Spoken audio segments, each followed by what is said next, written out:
जय हिंद, जय Bharat and welcome to def talks. This is Aadi HN. Bangladesh में बड़ी फनी सिचुएशन इमर्ज होके बाहर आ रही है क्योंकि कहीं न कहीं जिस तरह से ये जो सो कॉल्ड इंटरिम गवर्नमेंट है वो डिसीजन ले रही है, उससे तो ये पता चल रहा है कि उसको ना आगे पता चल रहा है क्या हो रहा है, ना पीछे पता चल रहा है।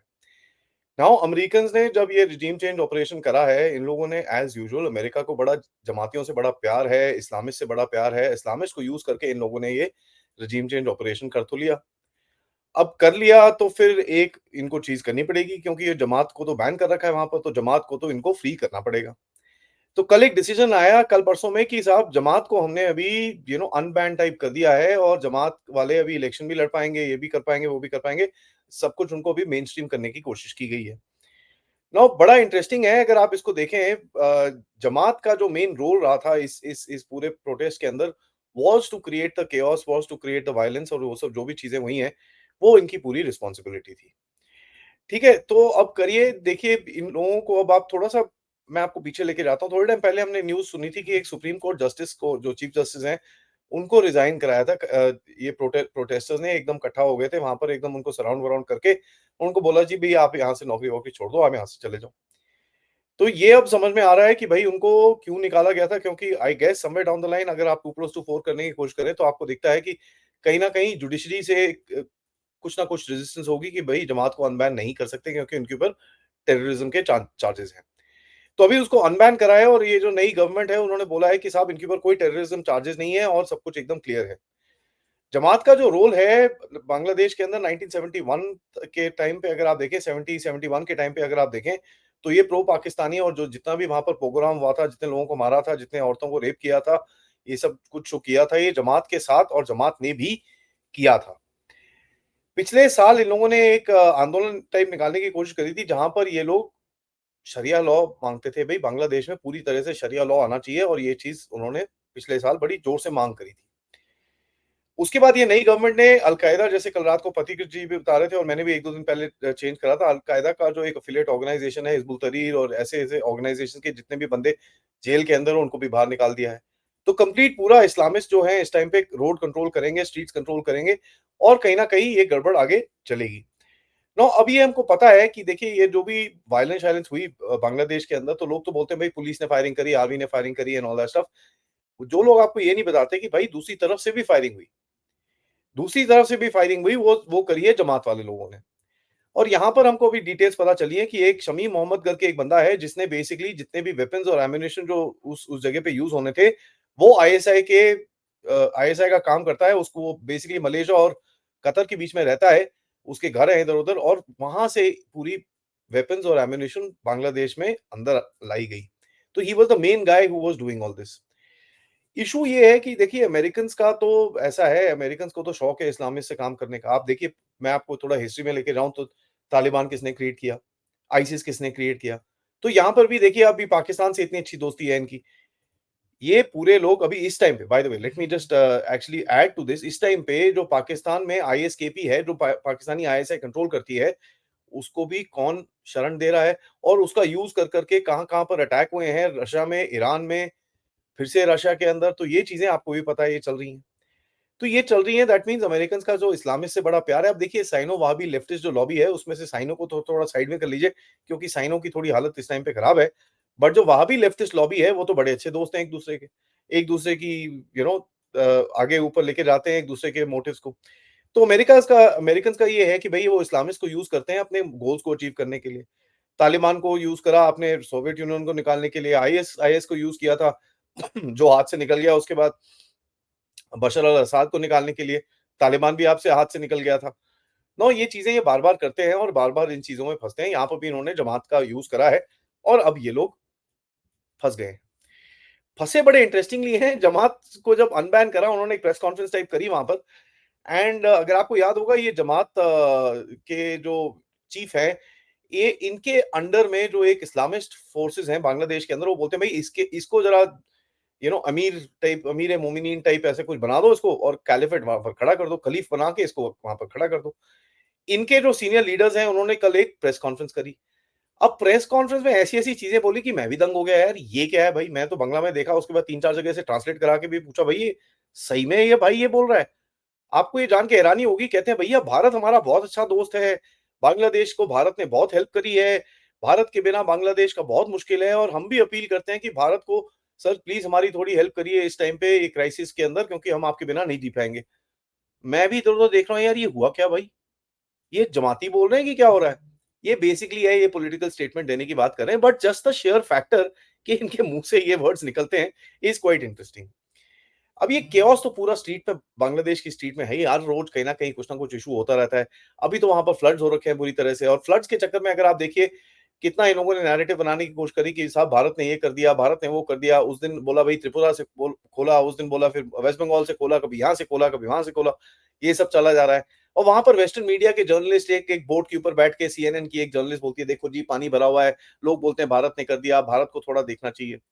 एक शमामा यूनिस करके एक इनकी क्या नाम है एक एक एक जर्नलिस्ट हैं, जर्नलिस्ट क्या वो मतलब अब जो भी कह लो सॉरी शमामा यूनिस नहीं, फराह सुल्ताना करके एक जर्नलिस्ट हैं। अब वो जर्नलिस्ट हैं, प्रोफेसर है, जो भी है whatever stupid thing she is. इन्होंने ये स्टार्ट किया था पूरा डिटेल-शीटेल देना, जिसके ऊपर पूरा एक नैरेटिव चलाने की कोशिश करी थी। इनका मैंने एक्सपोज़ किया था 2-3 दिन पहले जब मैंने आपको बताया था कि ये आंटी है पीछे, जिसने ये पूरा ये जो फ्लड का नैरेटिव चला रखा है और ये सीएनएन वाले वहाँ पर रिपोर्ट करने पहुँचे हैं। ये आंटी ने एक आर्टिकल लिखा डीडब्ल्यू के अंदर, जो काफ़ी ओए होए भारत ने ये कर दिया, भारत ने वो कर दिया and all that stuff. Funny चीज़ मैं आपको बताऊँ, डीडब्ल्यू में आर्टिकल तो लिखा, ठीक है। उसके बाद आर्टिकल लिखने के 2 दिन के बाद डीडब्ल्यू में एक और आर्टिकल आता है on a fact check on the claims of Bangladeshis that India is involved. वहाँ पर तो इंडिया को क्लीन चिट दे दिया।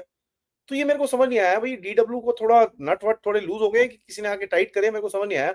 क्योंकि दोनों तरफ से डीडब्ल्यू बात करने की कोशिश कर रहा है। एक तो ये जो भी प्रोफेसर है उसकी बात भी रख ली और दूसरी तरफ फैक्ट चेक भी कर लिया। तो अपनी मिट्टी और बलीद कर ली इन लोगों ने।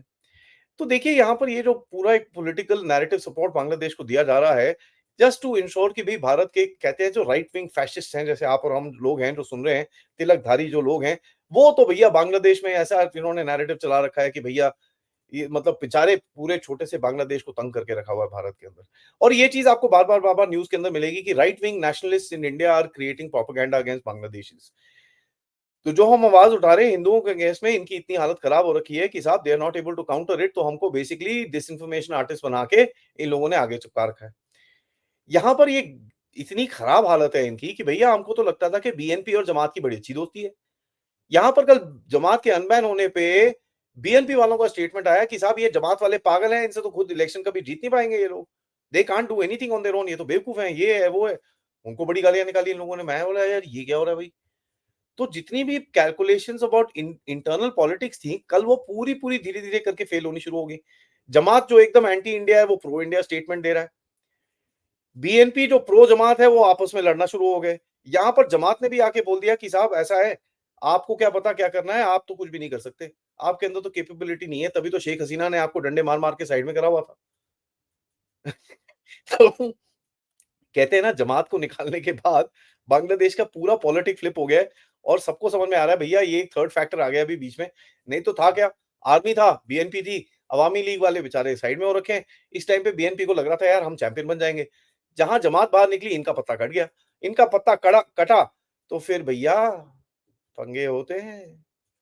जमात ने भी गाली निकाली जैसे मैंने आपको बोला कि साहब बीएनपी को अच्छे से गाली निकाली इनको। देखिए यहाँ पर ना ये गधे हैं इतने, before they went into this battle and opened up the front with Sheikh Hasina, at least ये चीज़ें तो सॉर्ट आउट कर लेते आप लोग।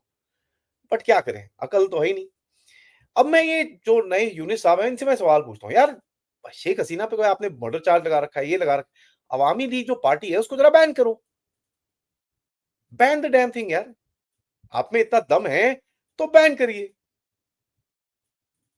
पंगा ये है, अवामी लीग जो भी पार्टी-पुर्टी जो भी थी, अभी उसके लीडर-वीडर को तुमने मार-मूर दिया, ये कर दिया, एक लीडर भगा दिया, इसका मतलब क्या पार्टी खत्म हो गई? बीएनपी की भी ऐसी हालत थी, बीएनपी भी पार्टी खड़ी है ना अभी भी। तो ऐसे पार्टियाँ खत्म नहीं होती क्योंकि एक थॉट प्रोसेस है जो नीचे ऑलरेडी चल रहा है। देखिए, ये जो नई गवर्नमेंट है, इसको बिल्कुल धेले की अकल नहीं है, किस तरह से ये चीज़ करेगा। बत्ती बंद हो रखी है, खाना कम हो रखा है, बिज़नेस आउट हो रखा है इनका।